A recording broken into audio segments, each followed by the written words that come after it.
Hello, welcome to St. John Newman Parish.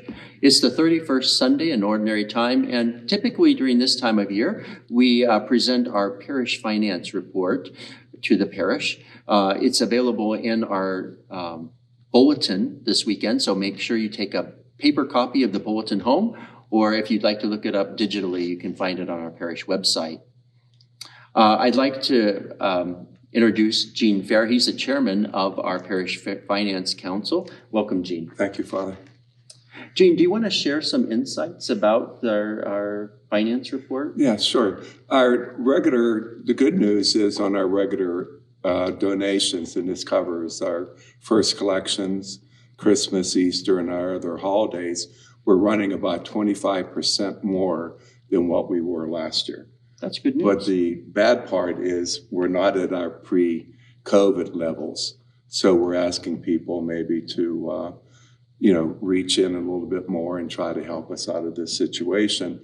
And then on the expense side, Father and Chris and the council have done a very good job on maintaining our levels. We're maintaining the expenses that we need to do. And then we're also blessed to have Father Roy assigned to our church for as an associate minister. Yeah, I can't tell you how happy I was when I found out I was going to get some help here with Father Roy, and he's been a great addition to the parish. Also, over the past year, we've had on the pastoral side, we have an additional 125 students in the confirmation program in religious ed, which is good news. But once again, we're still not above where we were or equal to where we were before the pandemic. Our parish has added an additional 107 families during the last year. So this is all good news about the life of our parish. And I just hope as we continue to open up new things that the parish community is enjoying. We're going to have a parish mission coming up here in December. So I things are getting back to normal, and I think as that happens, more and more people will get excited about what's going on. Yeah, we need help in the outreach program that we have. Right now, we have about 20 volunteers who are providing food to those people who are in economic distress. And right now, we're asking for non-perishable goods, and usually the case size where you can get it from Smith's, Costco, Sam's Club, and even Walmart to help these families that are in need. And if anybody would be interested in serving in this ministry, you can contact Mary Santos during normal working hours. It's amazing to see all the food that comes in throughout the week, especially now as we're approaching Thanksgiving. It's amazing to see the generosity of the parishioners, but what's really sad is seeing the more number. I don't know how to say it. There are more clients coming to the pantry every week because the need is there. With inflation the way it is, it affects all of us, and people who are on the margins or whatever.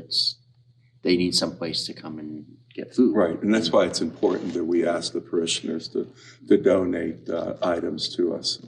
Yeah, so we're very blessed at our parish to have very generous donors in that regard. But we also have a neighboring parish, St. Anthony of Padua, that we're grateful to as well, because they give a portion of their food collection to our parish every month, and that helps augment what you all do. So thank you, and thank you to St. Anthony of Padua Parish.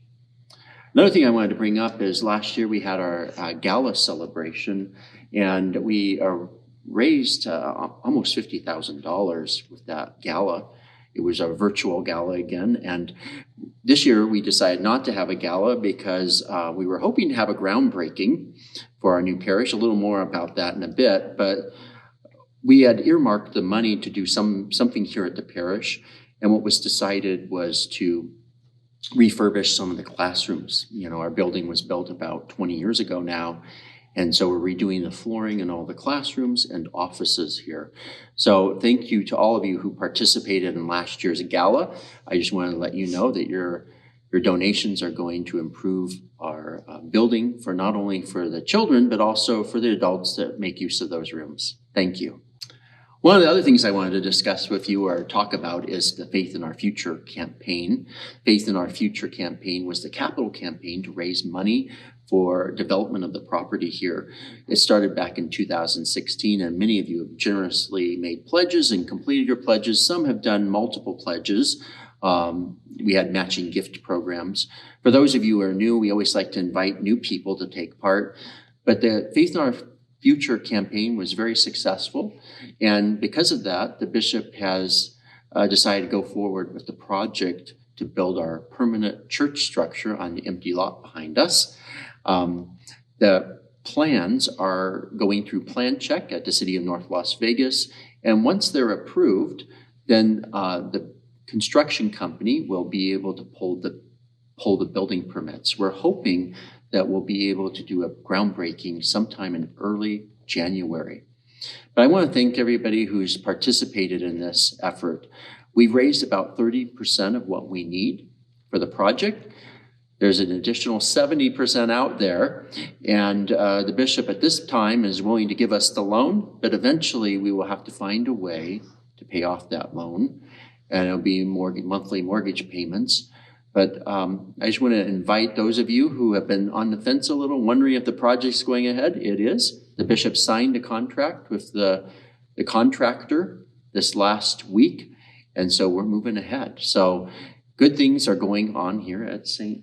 John Neumann. Yeah, and what the good thing is all of our hard work and our prayers will soon be answered. Yeah. And a lot of that hard work has been from the volunteers here at the parish, the parish staff, the parish finance council, and the pastoral council have worked really hard to make all these things a reality here over the years. And so I'm just very grateful to everybody.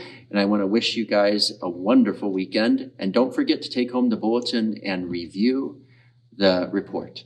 God bless you. Tuesday, November 1st is All Saints' Day. This is a holy day of obligation. Mass times are 8 a.m., 12 noon, 4:15 p.m., and 6:15 p.m. Wednesday, November 2nd is All Souls' Day. Mass times are 8 a.m. and 6 p.m.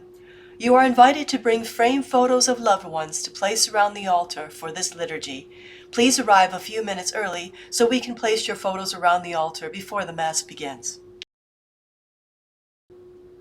Thank you to those who have contributed to the Diocesan Catholic Stewardship Appeal, also known as CSA. We are currently almost $35,000 short of our required goal for this year. For those of you who have not given, you will be receiving a letter from Father Mark this week with information on the campaign. All contributions must be made by the end of this year to be included in our total. Please prayerfully consider giving your gift in any amount. Any shortfall will need to come from our savings account.